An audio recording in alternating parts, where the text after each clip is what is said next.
ఏంటి? ఎందుకు ప్రధానంగా అర్చకుడి మీద దాడి చేయాల్సొచ్చింది అంటారు? ఇది దాడి కాదండి అది. వాగ్వాదం, తోపులాట అంతే. హ్మ్.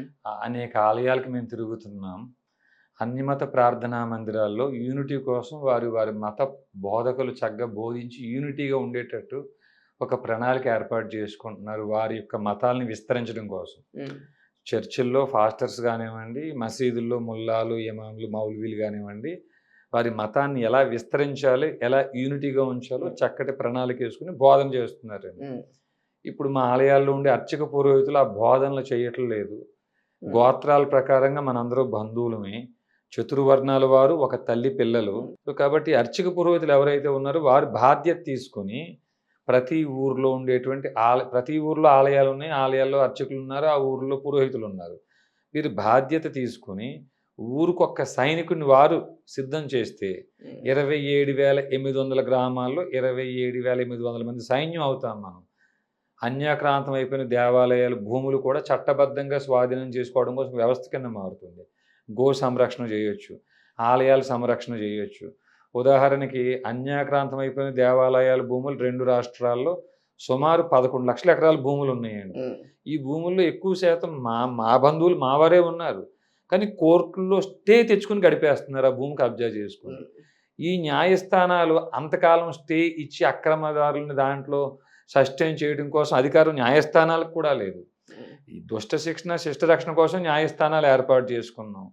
ఈ న్యాయమూర్తులేమో తప్పుడు కేసులు ఫైల్ చేసిన వారి మీద గాని 340 సీఆర్‌పీసీ రీడ్ విత్ 195 1బి గాని, కొత్త చట్టం 379 బిఎన్ఎస్ఎస్‌లు గాని ప్రయోగించి ఈ న్యాయమూర్తులను తొలగించి జైలుకి పంపించమని చెప్తుంది చట్టాలన్నీ కూడా. హ్మ్. ఇవి కేంద్ర రాష్ట్ర ప్రభుత్వాలు అమలు చేయాలి. ఈ పని వారు చేయట్లేదు.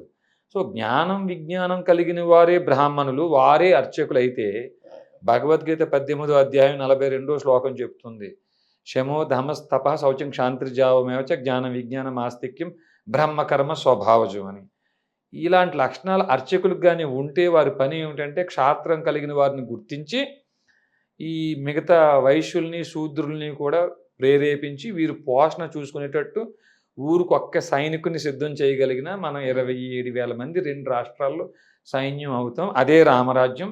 హ్మ్. దుష్ట శిక్షణ, శిష్ట రక్షణ చెయ్యకుండా తప్పిస్తున్నటువంటి న్యాయమూర్తులు ఎవరైతే దుష్ట రక్షణ, శిష్ట శిక్షణ చేస్తున్నారో వారి మీద 197 సీఆర్‌పీసీ ప్రయోగించినటువంటి కేంద్ర రాష్ట్ర ప్రభుత్వాలను కూడా ప్రశ్నించడం కోసం ఒక వ్యవస్థ అవుతుంది. ఇలా హ్మ్. వ్యవస్థను నిర్మించాలి.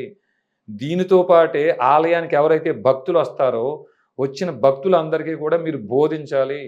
ఈ ఈ భూమి అంతా ఇక్ష్వాకు వంశీయులదని రాముడు చెప్పాడు. హ్మ్. ఆ ఇక్ష్వాకు వంశీయులు ఈ గోత్రాల్లో ఉన్నారు. హ్మ్. ఏ గోత్రాల్లో ఉన్నారు. ఈ పరిశోధన చేసి అధ్యయనంతో కూడిన అధ్యాపనం మీరు చేసి, అయ్యా మనందరూ బంధువులమే గోత్రాల ప్రకారంగా రెడ్డి, కమ్మ, కాపు, మాల, మాదిగ, కమ్మరి, కుమ్మరి అనేది రామాయణ కాలంలో, మహాభారత కాలంలో లేవు. వృత్తులు కాస్త కులాలుగా మారిపోయినియి. హ్మ్. మనందరం బంధువులమే. మీ కులంలో, మీ కులంలో, మీ కులంలో అందరి హ్మ్. కులాల్లో ఉండే గోత్రాలు ఒకటే అని హ్మ్. బోధించే బాధ్యత మీది హ్మ్. అని ప్రతి ఊర్లో ఉండే అర్చక పురోహితులను కలుస్తూ హ్మ్. అందులో భాగంగా చిలుకూరు రంగరాజన్ గారి దగ్గరికొచ్చామండి.